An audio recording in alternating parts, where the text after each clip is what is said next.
Comme tous les pilotes de Formule 1, Jean Alesi est adulé partout à travers le monde. Mais il paye chèrement la rançon de sa gloire. À chaque fois qu'il embarque dans sa monoplace, il joue sa vie. Sans compter que piloter une F1 n'est pas de tout repos.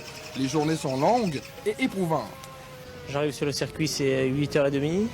À 9h moins le quart, il y a le premier briefing technique.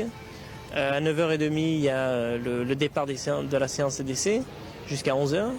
Et ensuite, de 11h jusqu'à midi, on refait un peu le point technique de ce qui s'est passé pendant les essais.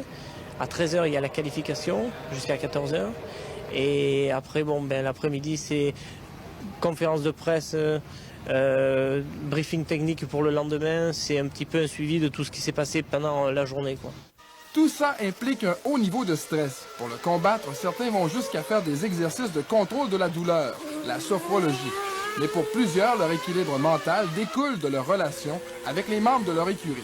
Moi, j'ai jamais vraiment de gros problèmes parce qu'ici, je suis comme à ma maison. Ça fait 4 ans que je suis dans le team Ferrari. Mais c'est important d'être prêt et de se sentir entouré. Comme tous les autres pilotes, Jean Alesi doit s'astreindre à un programme complet d'entraînement physique. Imaginez, pendant plus de 2 heures, il sera sanglé à l'étroit dans son cockpit.